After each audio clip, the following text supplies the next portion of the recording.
Don't try to out deep voice me. Okay. I won't. So how deep can you take your voice? Probably right about in here. Like below audio frequency levels? I don't know if it's that deep. Let me see, I haven't done this in a while. Okay. I'm Morpheus.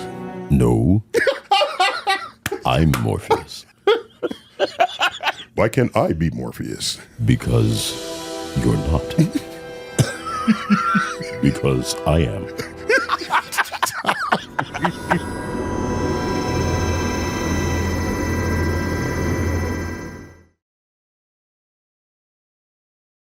This is StarTalk.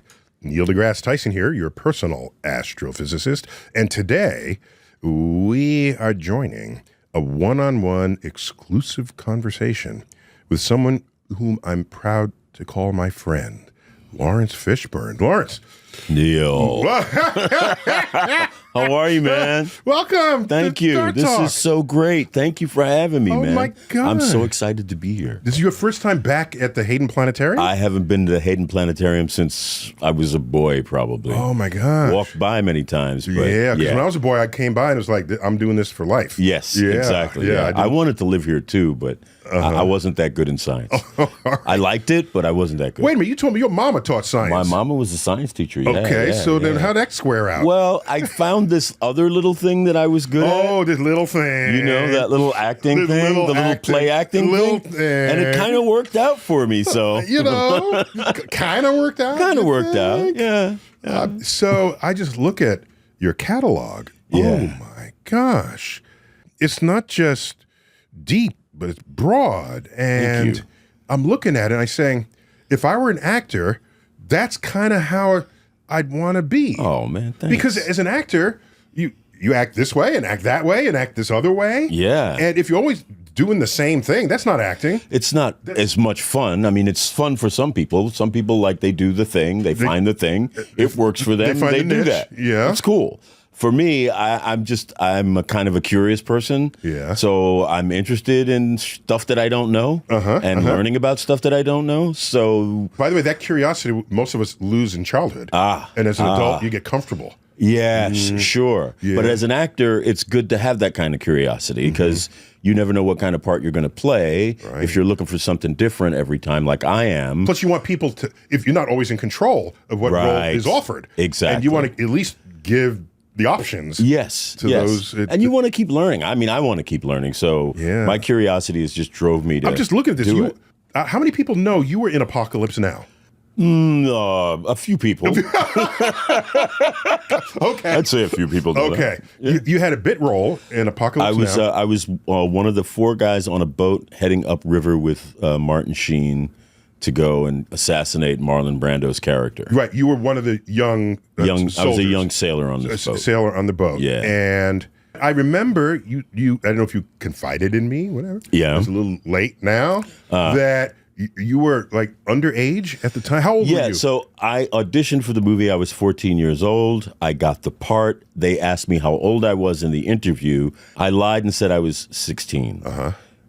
They knew that I was lying, but they just hired me anyway. It wasn't like my lie convinced them to hire me. It wasn't that. You know, a lot of guys, if you go back and you see these documentaries about World War I, you discover that there were many boys, 16, 17, who enlisted, who lied about their age, and they were conscripted anyway, and they went to war. Could fight. Yeah. Okay, so you were 14, lied and told them you were 16, and you were playing an 18-year-old. And I was playing a 17-year-old. 17-year-old. Yeah. Okay. Yeah. So that was Apocalypse Now. Yeah. Yeah. Apocalypse Now, 1976, 1977. And, you know, Boys in the Hood, John Wick. John Wick. My gosh. Yeah. That's just fun, mindless entertainment. Right, yeah. John Wick. Yeah, style above content. Fighting. Yeah, I love me some good fighting, Yeah. you know. Yeah, it's all good. And, you know, even I've forgotten you on Blackish. Blackish, Oh my gosh. yep. As the grandfather, as Pops. Grumpy grandpa. Yeah, grumpy grandfather, Pops. That was fun. Yeah. CSI, where I played a scientist. Yes. Television, Pee-wee's Playhouse. Oh. Where I played the cowboy, Curtis Cowboy Curtis. That. Yeah. Pee-wee's Playhouse. Yeah, Pee-wee's Playhouse. Yeah. Man. Good fun. So what I thought was broad and diverse wasn't even the full story. Not quite. Okay. No. All right. So you played a scientist on CSI. Were you the guy in the morgue? No, I was not the guy in the morgue. I basically replaced William Peterson. When William Peterson, who was the bug man, left, my guy came in. I was a guy named Ray Langston, who was a pathologist. So which CSI was this in the pantheon of CSIs? It was in the original CSI, which took place in Vegas. I didn't remember that. Yeah. Okay. Yeah. By the way, 9, 10, and 11. You must know CSI ended up, it became so successful as a force of attraction for people who might want to become scientists. I didn't know that. Yes. Oh, wow. And at least anecdotally, there were chemistry professors say, why are all these women now in the class that weren't normally and ask, I saw scientists on CSI because there were real people portrayed with real social lives, personal lives. Yes, exactly. They were not just the they weren't just in the nerds lab, and brainiacs. the nerd lab scientists that give me the answer. Let's have the real people move on. Right. They made science sexy. They were the real people. Yeah. And CSI created a museum exhibit that traveled. Know. That's right. They did. Yes. They did. It made science sexy. Yes. It was the way they shot it. And what I used to always tell people about the show was, they were like, oh, you're the star of the show. I was like, no, I'm not the star of the show. I'm like, the crime that they're solving with the scientific method is the star of the show. Yes, there it is. That's the star of the Science reigns supreme. Absolutely. In every episode. Every episode. Yep. So, was that your only time a scientist? No, my other time as a scientist was in a film called Contagion that came out in 2009. Ooh. I played the head of the director of the CDC. Nice. So it was all about, tracking down potential pandemics that were going to happen. And we had a guy who recently passed on, a guy named Elliot, who was the head of the CDC, and that was his job. And every day he'd be on the set and he'd be like, look at this. Look what we're tracking in Bolivia. Look at what we're tracking in Africa. As an advisor. Yeah. Yes, and he would be like, we're tracking this in this country. We're tracking this disease in this country. And it was fascinating. And then, of course, when COVID happened, it was like there it is. It was like they had lifted everything from the movie, and it was actually happening in real life. I visited the CDC for my very first time just a couple of months ago. Oh, wow. And they took me deep into the... Did they? Yeah, so into what was basically like the situation. No, I saw this vial of Legionnaire's disease fluid. Yeah. It's like...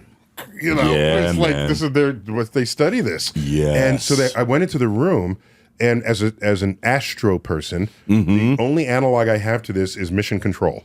Okay. All these desks in arcs and a huge wall, and it's a screen of the world. Right. And at every country, there's data. There's data coming in. Yeah. What disease is there? What's getting tracked? How many people have the disease? How many people have died from the disease? And potentially what it will do if it gets out. All of this is there. Yes. But thank God for them. Yeah. Thank goodness that they exist, that organizations like that exist. They care. They care. Yeah. So, scientist twice. Two scientists. Okay, let me say I'm a little disappointed given how many movies you've made. Okay, you got to come through for me now. But I've done a lot of science fiction, though, Neil. Oh, yes! My gosh! I did a little. I looked at the list, and I'm embarrassed to say I've seen I got to go on you got to have a Fishburne binge. night. You got to have a Fishburne night. You get the movies, you line them up. I'm going to do a Fishburne binge. You get your menu, you line up your menu. We got to do a Fishburne binge here. Yeah. And The Signal. The Signal. The Signal. 2017. Okay.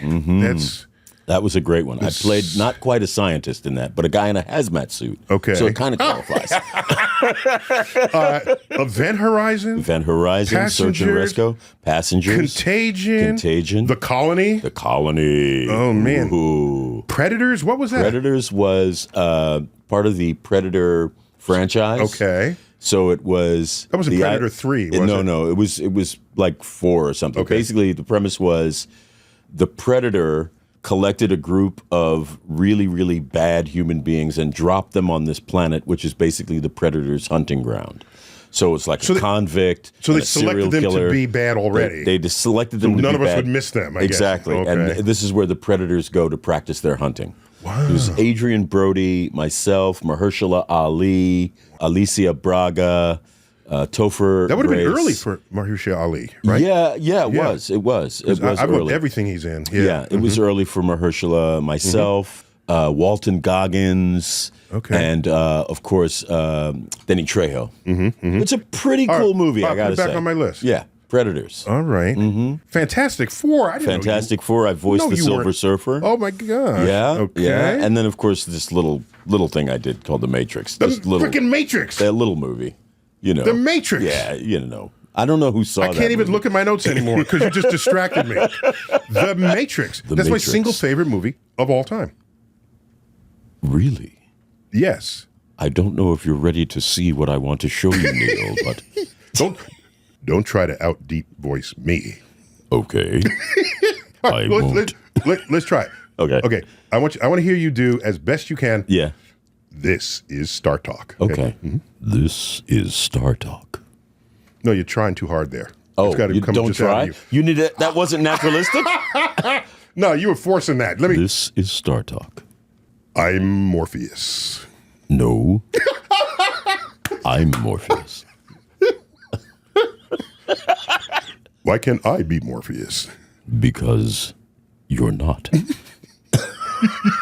Because I am. You know, we just lost. James Earl Jones. The great James Earl Jones. So I only barely met him. I was at a premiere of on Golden Pond with him playing opposite Felicia Rashad. Right. And but Darth Vader. I mean, Vader. come on, Yeah. Luke. I am your father. Do not overestimate the power of your technological terror. Let me hear Luke. I am your father. Go. No, Luke. I am your father. All right. Search your feelings. You know it to be true. Plus, CNN hasn't been the same ever since they stopped using his voice. No, for I'm that. so like. They're using all the correspondence. It's like, don't Yeah, you understand? Exactly. I would love that gig. No, I want the gig. You want that gig? No, I don't want you to have Okay, the gig. We might have to fight about No, it now. no, you'll lose. Okay, you ready? You ready? All Let's, right, let's try it. here we go. Ready? Okay. Let's audition. This is our audition for CNN. Ready? Replacing James replace Earl. James Okay. Earl. So want me to go first? Yeah, Okay. absolutely. This is CNN. That's not bad. It's actually pretty good. Oh. This is CNN. Ooh, that sounded a little more authoritative. All right, let me go. Let me try again. All right, go ahead. Because you hit the syllable sharp there. This is my wheelhouse, bro. You know what I mean? Okay. Okay. All right. Come on. This is CNN. Nice, nice. This is CNN. You got the little breath at the end there. know what I mean? I could put some breath in too. You could put some breath in. This is CNN. All right, you got it. I'm gonna I acquiesce. It's your gig. You want it. You got it. So, how deep can you take your voice? Have you Probably right about in here. like below audio frequency levels? I don't think it's sub. I don't think it's Sub that 20 that- hertz? I don't know if it's that deep. We're but- 20 to 20,000. That's the traditional range. Yeah, actually, I just put it through a thing. I go to the studio and they put it through a Oh, thing, and they'll it comes out. take it down. Yeah, and it Take sounds it like down. Evil Alien. Let me see. I haven't done this in a while. Okay. And now, oh yeah, Oh yeah. oh no. Come on, baby. Okay, so now if you can do that voice, then it looks like Morgan Freeman got all the God jobs. Yeah, he did. He did get all the Almighties. Yeah, all the Almighties. He got all the everlastings and the Almighties. Yeah. Okay, so But you got the cosmos. though. yeah, You 'cause got the You can't have a cosmos. pipsqueak voice coming out of the No, universe. you can't. That doesn't No, work. No. It's like burning bush. Gotta be down here. You got to be. It's just a bias we have. Yeah, it does. It Suppose is. God's voice was, "Hi everybody, I'm God." Exactly. There's no reason why it couldn't be high pitched. Hi, I love you so much. I love you. All of you are my children, and I love you so much. No one would believe it. They would just like, okay, all right. I'm of the generation that remembers when TikTok was just a sound that a clock made. It seems like every day there's a new streaming service to join, and half the time I forget that I'm even signed up for them. Well, thanks to our sponsors at Rocket Money, you can now stay on top of your finances and track exactly what you're paying for. That's right. With Rocket Money, you can cancel subscriptions, lower your bills, and frankly, manage your money better.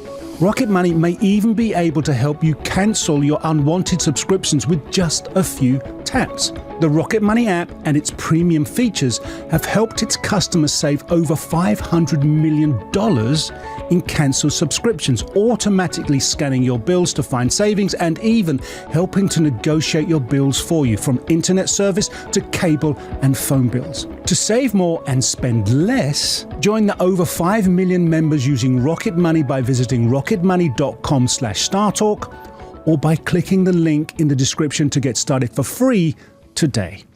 Now, back to the show. Let me take you to the mat. Let's go. With The Matrix. Let's go. So one of the reasons why it's my favorite film is, other than one little bit where the science, they play loose with the science. Right. Okay. By the way, I don't mind that, provided a story is internally consistent. Mm-hmm. That's the big Comic-Con rule, really. Okay. Okay. Okay. It's not whether it's real science or not. Right. But if you're going to have a rule that operates in your story, stick with it. Yeah, if you set up the rules of the world, I'm perfectly happy. you have to abide by those rules. Correct. Sure. And that's what any video game is. That's right. That's Any story. Any story in any medium. Actually, it's any story in any medium. Yeah. That I agree. Yeah. And so it did it so well. And it was such a fantasy adventure and good and evil, and I don't know, it was beautiful to watch. Yeah. And so just my kudos to the Wachowskis. Absolutely. Yeah. Yeah, it was a brilliant idea and a brilliant execution of a brilliant idea. Apparently, rumor tells that Will Smith's agent was not convinced by the story enough to have him Play Neo. Okay. And so, what about the story intrigued you?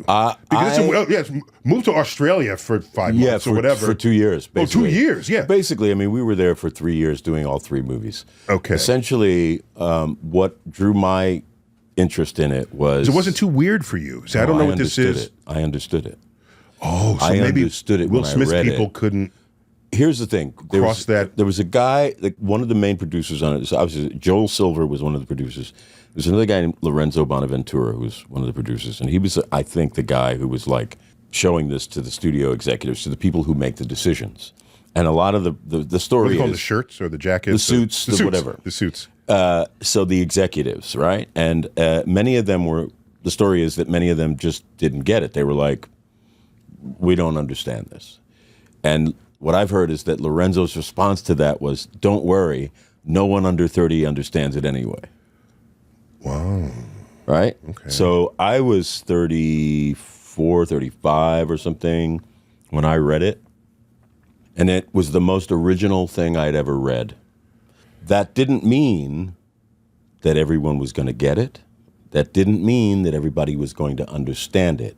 That's what my experience with Apocalypse Now had taught me, because when I made Apocalypse Now in the 1970s, it was the most expensive movie ever made.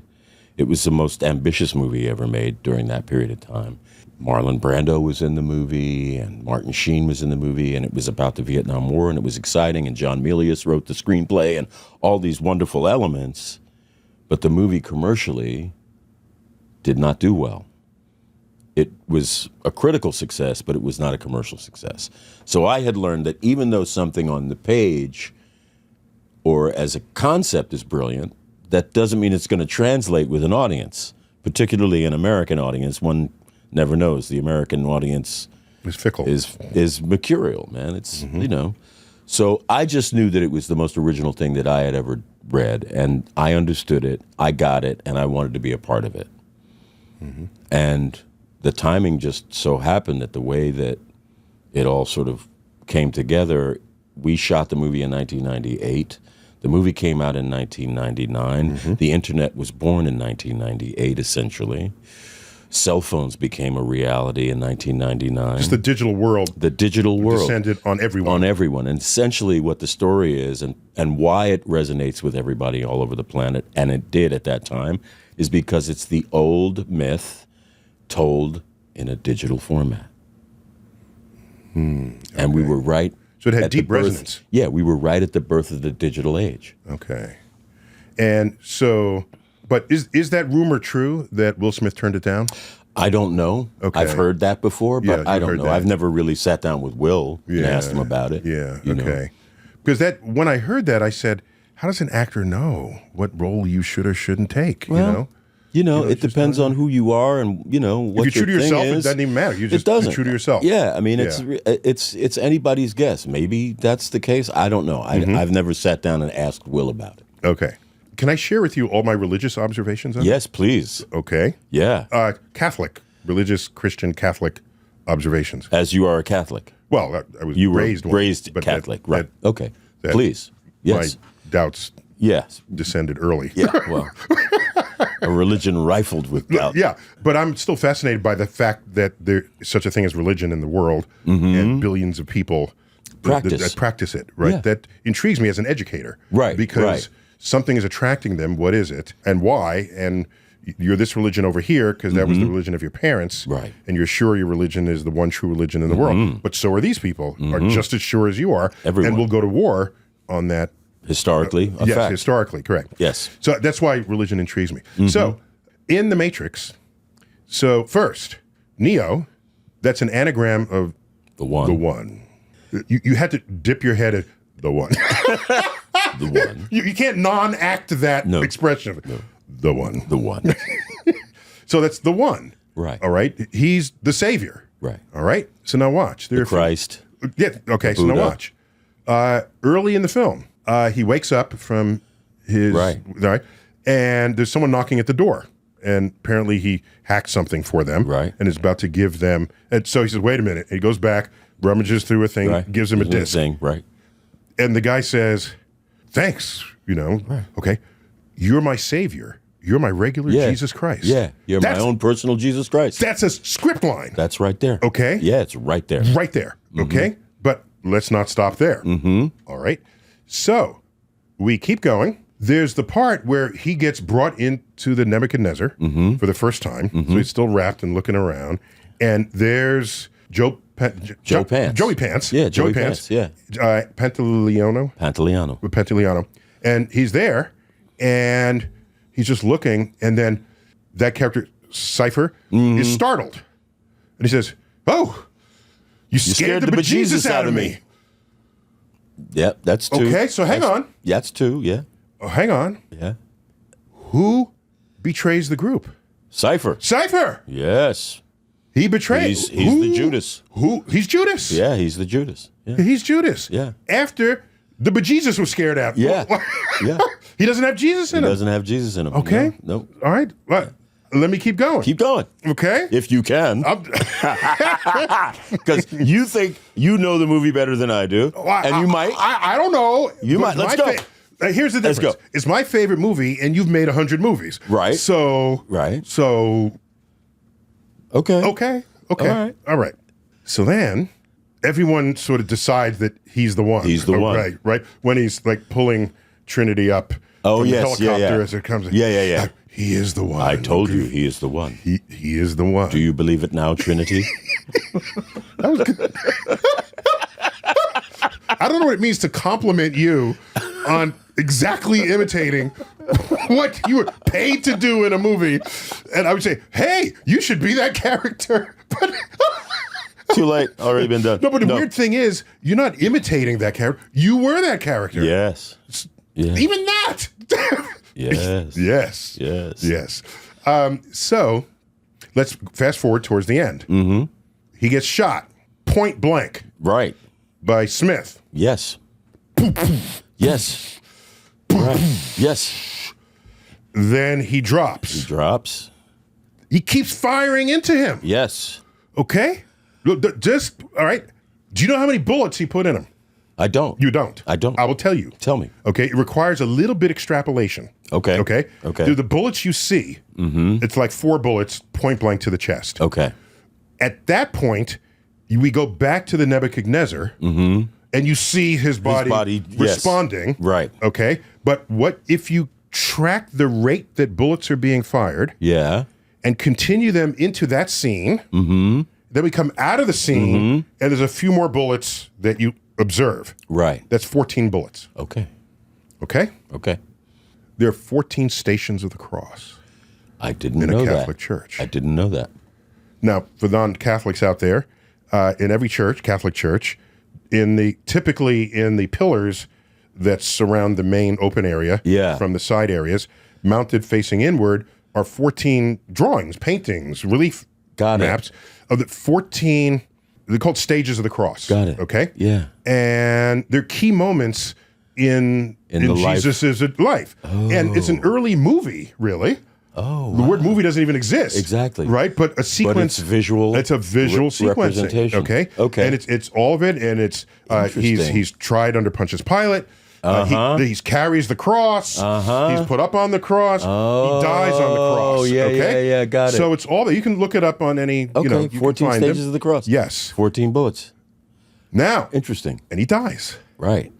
Then he's resurrected. Resurrected, right there. It comes back more powerful than ever before. That's right.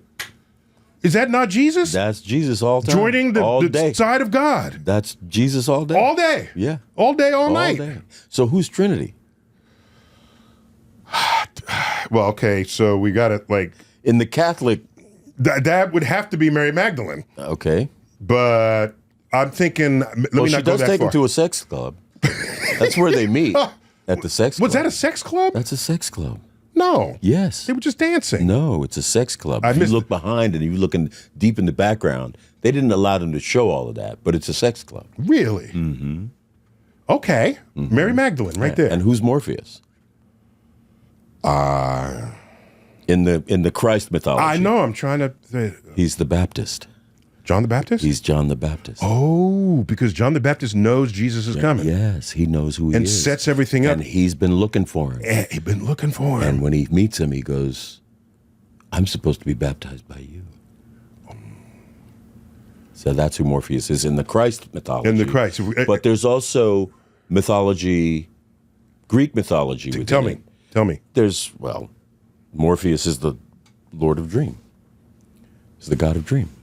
All right. From Greek mythology, right? Persephone, who's in the second or third movie, who's played by Monica Bellucci. Mm-hmm.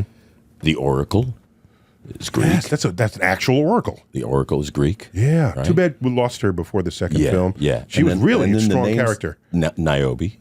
There's an element on the periodic table called niobium. Is there? Yes, there is. Know that. Because there's something about the colors that were sort of iridescent and radiant. Okay. And it's something about in the Greek legend, right. Niobe, I don't know the full story, but it would borrow that from Greek legend, right. Niobium. So there's the Osiris, there's the Nebuchadnezzar, which is also biblical. Yes, of course.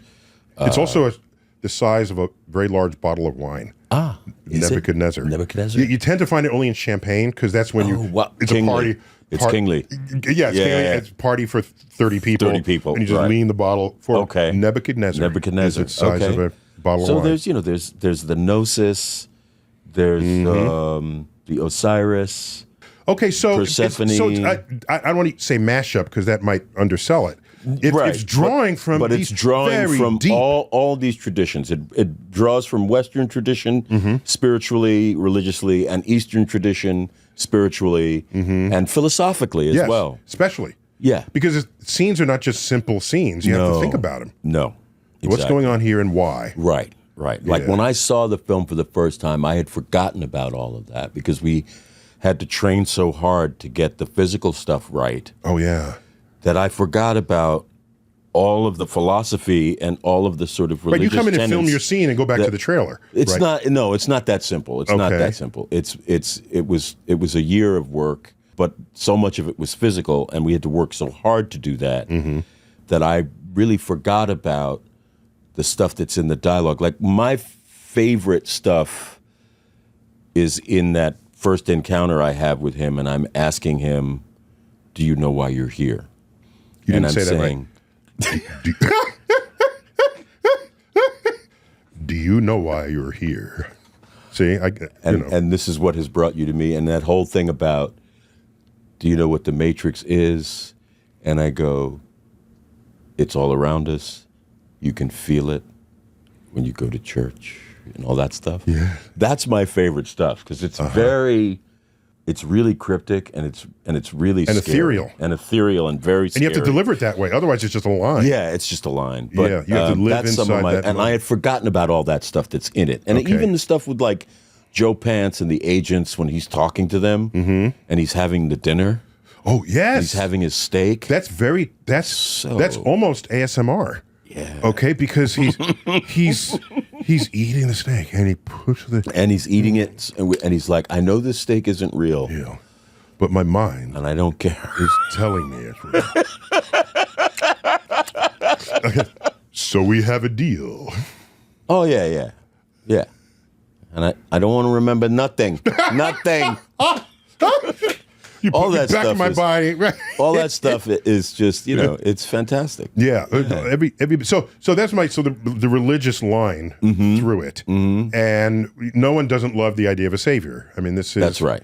and a plausible savior, right? He didn't show Right. up as Superman, No. right? No. He had to find it in himself, Exactly. just the way the Oracle had required of him. Yeah. So that's why it's your favorite movie, because it reminds you of Jesus? No. No, I respect storytelling, Right, and right, the right. stories that have outlived civilizations. And the story of the Christ is indeed That's there. a powerful That's story. there. It's very Yeah. powerful. Yeah. Very powerful. So there's all of that, and then there's a few more things. Okay, they tossed in. It was a little bit. They stapled it on when the Oracle says, "Oh, watch out for that glass," and he says, "What glass?" Oh, yeah. And he turns around and it drops. And he drops and it, she yeah. says, "That glass." Yeah. Now here's going to be eating your craw. Would you have done it if I didn't? If you did, exactly. Okay, it's one of these future. Did trying to avoid the future make that future happen? Sure. So I thought that was unnecessary because the movie was already deep. And and that was sure. almost cliche sci-fi. Okay. Time, Sure. future prediction. Sure. I thought the movie was above that, but fine. Okay. I liked it. I thought it was clever because of what they did, the way they set it up with the know thyself sign. Oh, yeah, Above. right. And they set it up with that. And also that she's grandma and she's baking cookies. Yeah, no, it was First of all, a full. Her baking cookies, and she's in the projects. Like Yes. she lives in the projects. Those are the I don't know if people That- know that those are the projects. That But did they have made it projects in brilliant. Australia? Well, we weren't supposed to be in Australia. No. It takes place in a modern city. Yeah, I think ostensibly Chicago. Yes, basically. Okay. Yeah. And I only know that because I have the original script. Oh, okay. Yes. Cool. And, And so it's the L going It's by. the L. Yeah. And They and wanted the- to shoot it there, but and the unfortunately couldn't do it. heart of the city, Heart of the city. Heart of the City hotel. Yes. And Wabash Avenue. And Wabash. Yeah, And Wabash, yeah. Wabash Exactly. is a main street in Exactly. Chicago. Exactly. And that's an explicitly stated street. Yes. No, but I'm saying, Yes. where did you guys get the projects in Australia to film in?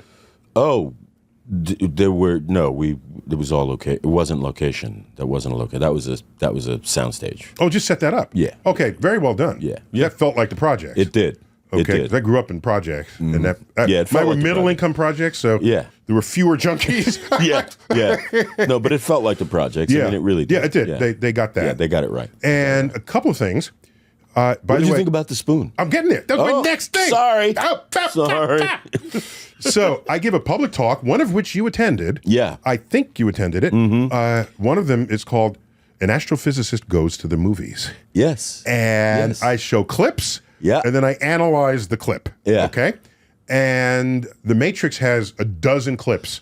I don't put them all in one thing because Right. it's scientifically themed, not movie Themed, right. Right. So I have a section on optics. Okay. With the spoon. Yes. One side is convex, one side is concave. Right. You slurp out of the concave side. Yes. Concave, convex. Yes. If you look into a spoon, on the convex side, Right. you are distorted but right side up. If you look on the concave side, it's upside down. you are upside down, and that was accurately captured in the frickin' film. movie. Yeah. Yes. The science was right. The optics of that The science. optics of the science was right. Mm-hmm. Yeah. That was good. That was cool. I like that. Yeah. Yeah. And then the kid saying, "Do not Do not try to move the. Do not try to bend the this spoon. one. That's impossible. That's impossible. Instead, bend yourself Yes. around the spoon." Yeah. I said, "That's good. That's good. No, it's genius, man. No, it's good. It's genius. It's all good. Yeah.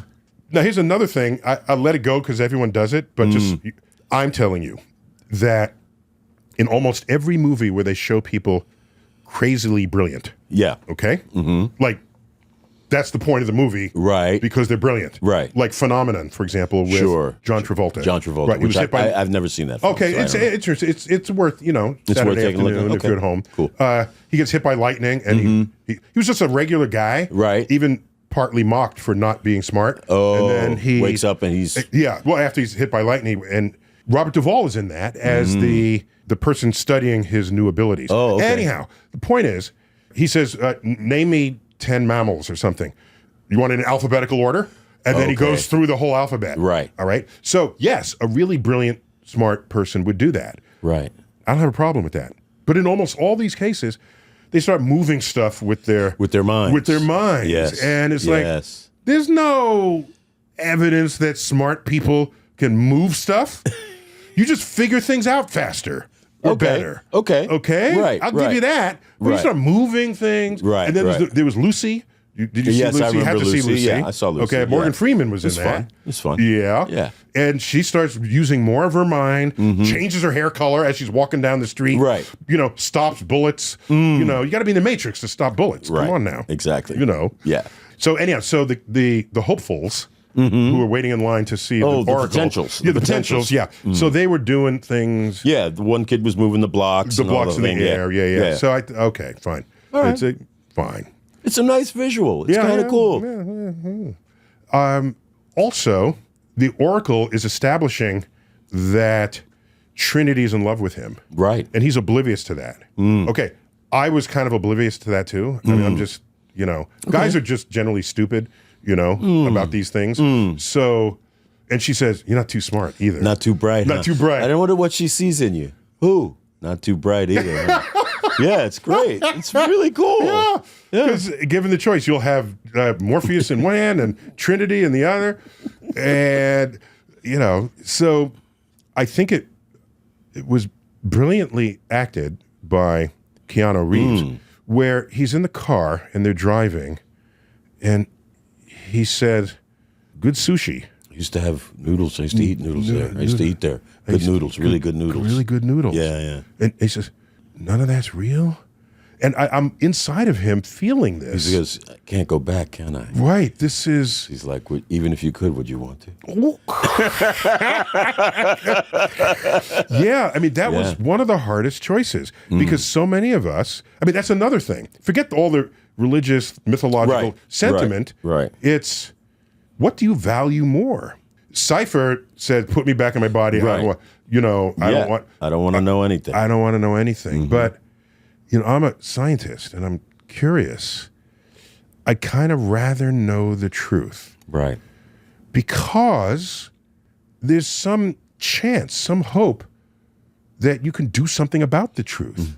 Or you can do something with it. Do something with it.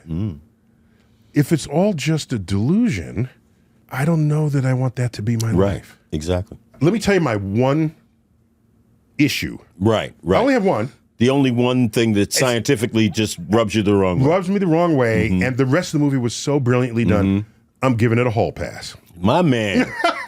Hall pass on the Matrix. Here's your hall pass. That's what's up. All right. So, you've got the scene where you are describing to Neo where he is. There's a chair there. The construct. We're in the construct. We're in the construct. Right. And it's white everywhere. Right. And brilliantly done, and there's no echo. Right. That was perfectly done. All right.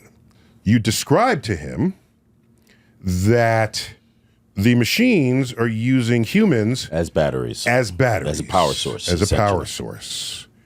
And there's some other language in there just to flesh out that scenario. Right. Here's a problem. In the laws of thermodynamics, if you have a certain amount of energy here and you turn it into another kind of energy, for example, there's chemical energy in gasoline. Right. You put that in your car, it turns it into kinetic energy to move your car. You ingest food, which is chemical energy, and you keep your body at body temperature, even though it's colder outside.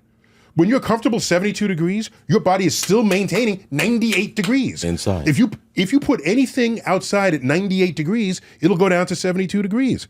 Even though you're saying that's a really comfortable, your body's actively maintaining your body. That takes energy. Right. Your body's moving. You're running. Right. You're acting. That Yes. takes energy. Right. Okay?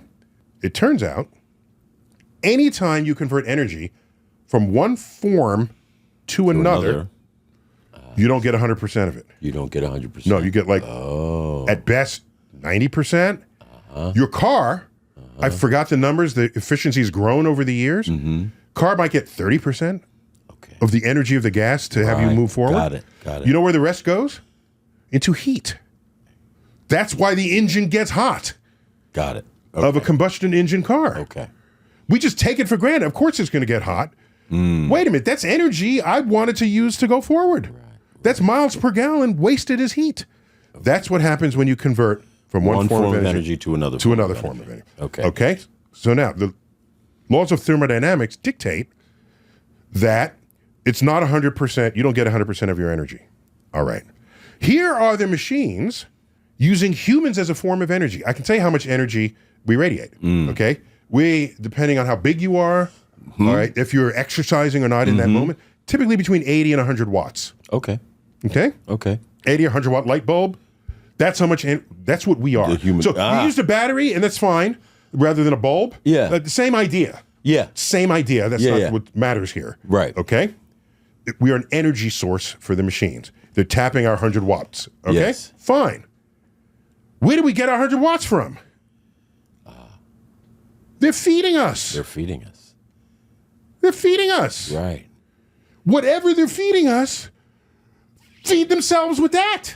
Oh, wow. Bypass the literal middleman. Yeah, the middleman. Why? You don't need the middleman at all. Right. Okay. You don't feed humans, have them generate energy, and then have that energy generate the machine. Okay. Well, what are you doing? Okay. They didn't study physics. Probably not. But then there wouldn't be a movie. There wouldn't be a great movie. You just have Smith with no people. There'd be just like a movie that you watch and you never get those 2 hours back again, and you don't have the memories, and you don't have the appreciation and the cultural, significance. It was of the so picture. worthy of a hall pass. Yeah, I it is. gladly It really signed is. it. It really is. Gladly signed it over. The idea that human beings are batteries is kind of cool. Yeah, it's a cool, and Yeah, it's it's a cool true. idea. And it's true. Speaking of hall passes, I was once principal for the day at a middle school in the Bronx. Oh goodness. There was a program where they bring you in and you'd see how the public schools are run and that sort of thing. Yeah. So I didn't tell them. I snuck out the pad, the principal's pad that says principal on the top. Yeah. I still have it in my. Don't tell anybody. Won't tell me. That's got to be the secret most is safe with powerful me. thing. Safe with me. Safe with me. The principal's notepad. Exactly. Right. So I can if I sign a hall pass, it's legit. all good. It's all good. It's all good. Cool. So I let that one slide. That's that was good, man. But Well, it thanks. was a brilliantly delivered scene with the battery. You don't say Duracell, but we all know what the copper top is. exactly. And that was very well done. And then one character refers to him as Copper Top in the movie. Yes. Yeah. Yeah. Derogatorily. Yeah. Yeah. So the film raised a point early on. It was early. By the way, just so you know, there's someone generally credited with advancing the idea that we could be living in a matrix. His name is Nick Bostrom. Okay. And those are into dumpster diving. We have him as a guest on an earlier episode interesting. of Star Talk. He's an Oxford philosopher. Right. And you can hypothesize that if we have the ability to create a world in a computer, and the characters in that world think they have free will, then how do you know you're not one of those characters that are created? Right. Now, if they have free will and they invent computers and they want game time, they might create a computer world within their computers. Right. And if they think they have free will, And they could do the same thing. and it's that all Ad the way infinitum. down. Yeah, just all the way. Exactly. Yeah. And so if you close your eyes and throw a dart, I mean, I'm simplifying his argument, but this is the essence of it. Close your eyes and throw a dart. Which universe are you most likely to hit? One of these simulated universes or the one real one that started them all? And so that's a terrifying prospect. That's a frightening question. Frightening to question contemplate. that the Matrix sits in the middle of. Yeah. In the middle. And so my best rebuttal to that Right. was By the way, the last universe has to evolve to get computers and program and right. All right. We currently do not have the ability or the computing power to create a perfect world where people think they have free will. We don't have that ability yet. No, we don't. Well, if we don't have that ability yet, we're not any of the ones in the middle that do have that ability. Nope. So we're either the last one, the last simulated universe that hasn't gotten there yet, or we're the original universe that hasn't gotten there yet. Logic tells you that, yeah. So we go from the odds are like 99.999% chance we are to 1 in 2. Okay. That's how I got out of this one. That's pretty good. That made me feel That's better. very clever. Feel a little better about that. That's very clever. But- I was just talking about like the phones and virtual lives that people are living online. Oh. That's what I was like. Oh, that's That- like not you. You think so? So it's you not become your own avatar. Yeah, people are people are living virtual lives on their phones and on their computers, and they create these avatars for themselves and post and look at me and all that. And it feels like the life that they live on their device is more important than their life here and now in the real Reminds me world. of Chris Rock, who said, anytime you meet someone, it's not really them, it's their representative. It's the person they want you to think they are. And online does that better than anything. Yes, it allows you to sort of present what you wish people to think of you and the way you want people to perceive you. So is this our first step? Will we one day step into that character? I don't and know. you become your online character? I don't know. Here's what I think, though. I did this But wait, show. it can happen. Let's say you're dying, and we say we can upload your consciousness and this have is- you occupy all these spaces you Yes. have established online. Exactly. So I did a science thing, this thing called Year Million. Have you seen this thing? No. All right. So Year Million. yeah, it's a limited series. It was about 4 episodes, and it's all about the singularity. You've heard of the singularity. course. We have. So it's the hypothesis is the singularity, and when that's going to happen, and when it all becomes sentient, and ultimately what will happen is we will evolve to this point where we integrate with the technology.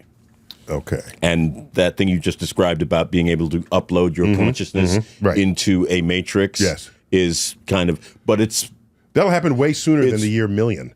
well, according to this show and the science behind the show, I wasn't responsible for the science. I'm just the narrator.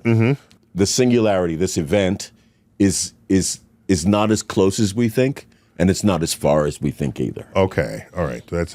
All right. That's I'm the just basic saying, premise. 150 years ago, we were in horse and buggy. Yes. And now we have rovers on Mars.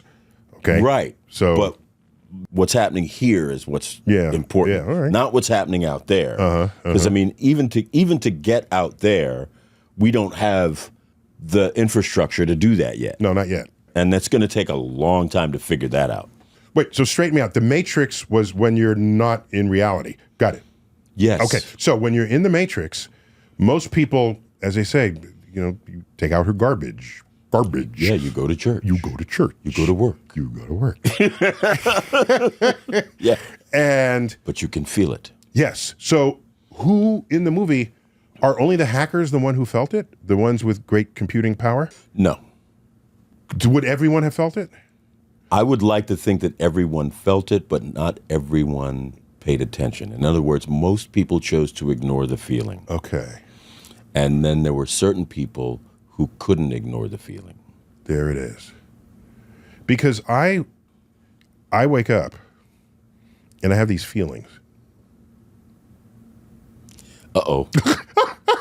Something getting ready to happen, man.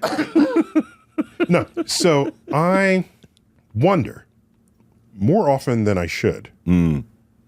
Why is it that I wake up every day as myself? How come I don't wake up as another person? Why am I consistently myself every day? And then I wondered, is that even true? Do I actually wake up as different people every day, thinking I was always that person? And why am I having these thoughts? You should have been an actor, man.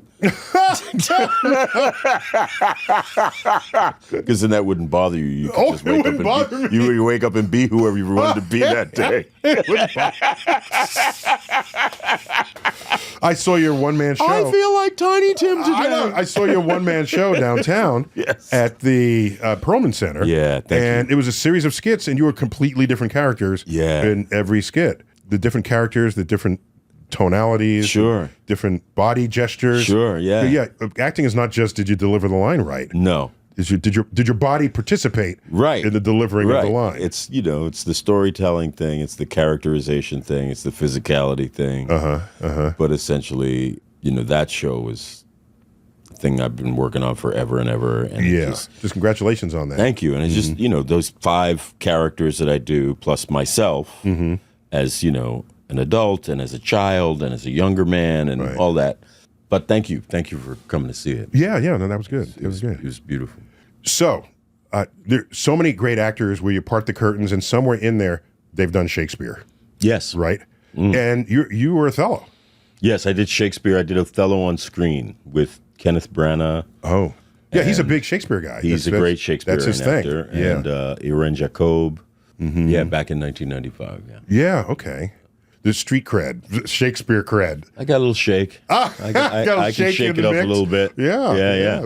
It was fun. It was great fun. I haven't done it live, which is one of the things I hope to do in the future. In fact, I'm engaged to do it at the Perlman. I'm engaged to do King Lear at the Perlman sometime in the near future. Yeah. Wow. Yeah, I'm going to do that. That's an important story right there. It's a great story. Oh, wow. Some say it's arguably one of the greatest plays ever written. For me, it's up there, just for the messaging. Right. Yeah, that it is. It's powerful. For me, Shakespeare, the challenge is, here's this very awkward sentence to anyone's modern ears. Sure. And you got to deliver it like that's exactly what you would have said in that moment. In that moment, at that time. And that's hard.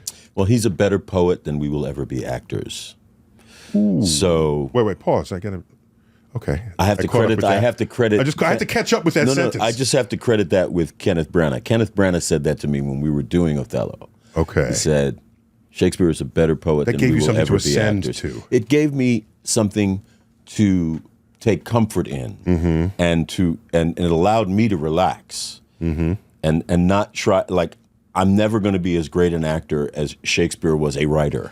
Okay. I don't have to try to do that. Okay. All I need to do really is be mindful and surrender to the language and try to speak the language with as much ease and dexterity as possible. I surrender to the language. I like that. I was in the Oregon I attended the Oregon Shakespeare Festival. Oh, yes. Up in Ashland, Oregon, just recently. I've never been. Oh my gosh. The whole culture is embedded in the town.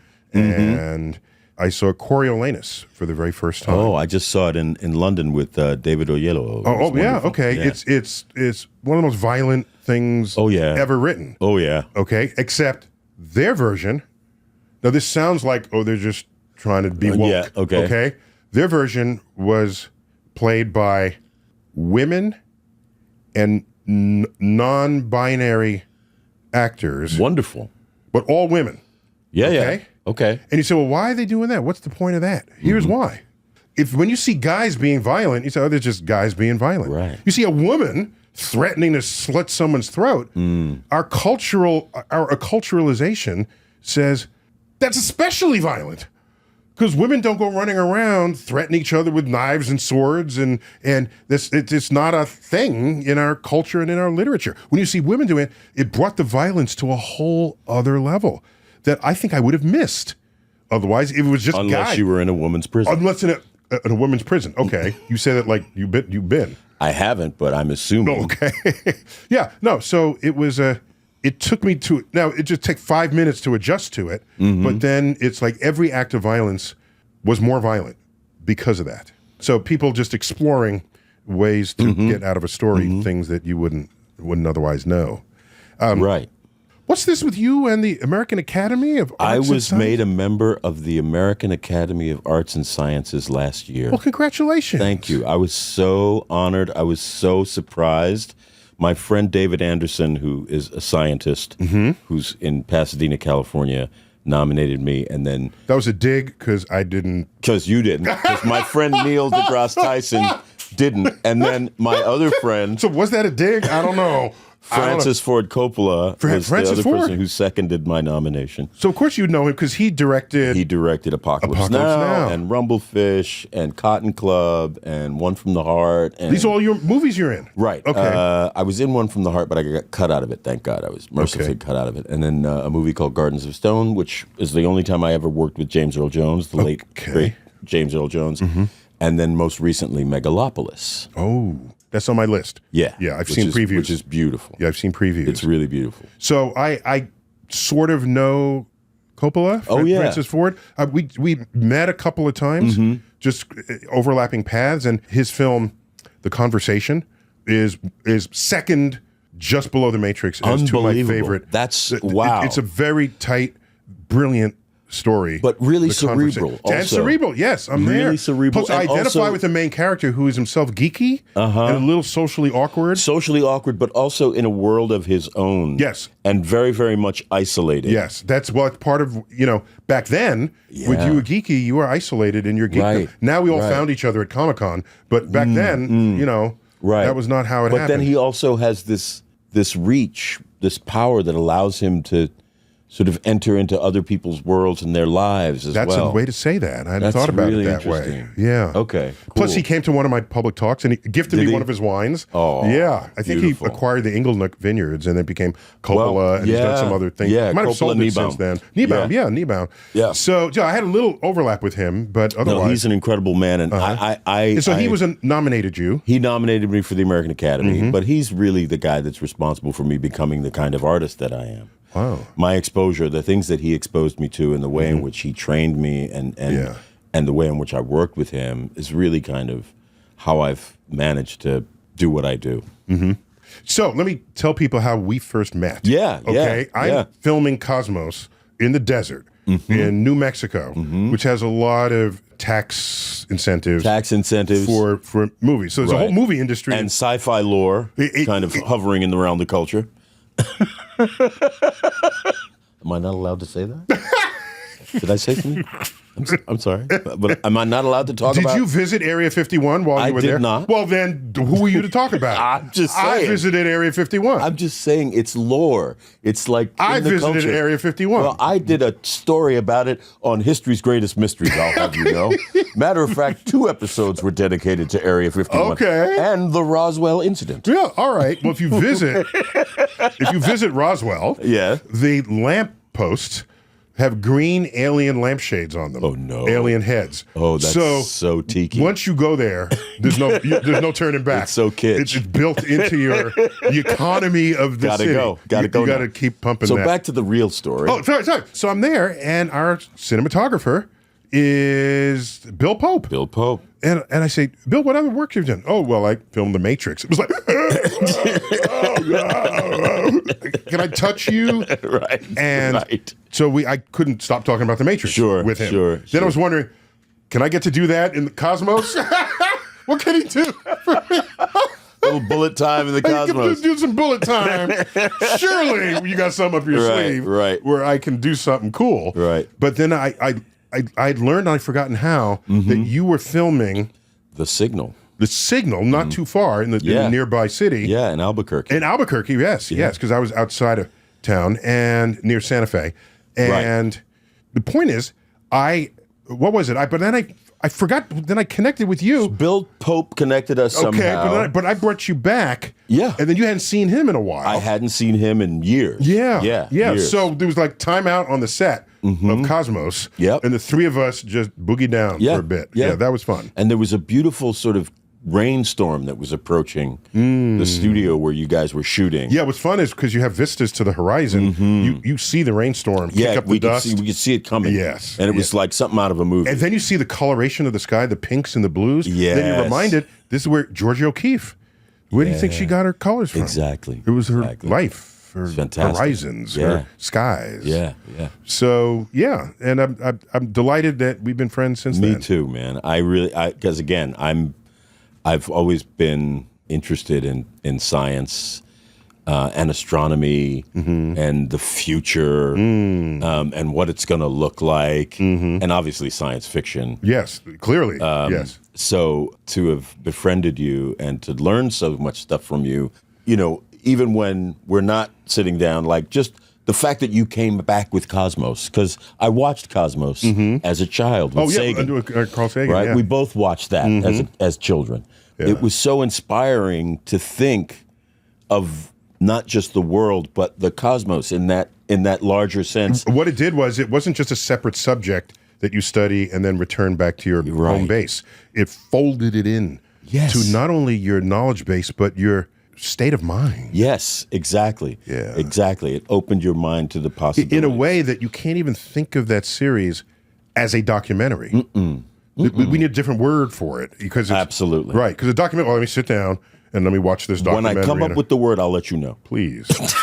And if you come up with a better one, then you can have the CNN gig. Horse trading on the deep voice. And this has been StarTalk. Okay, and then say, as always, I bid you to keep looking up. Okay, go. And as always, I bid you to keep looking up. All right. Good. That's a wrap.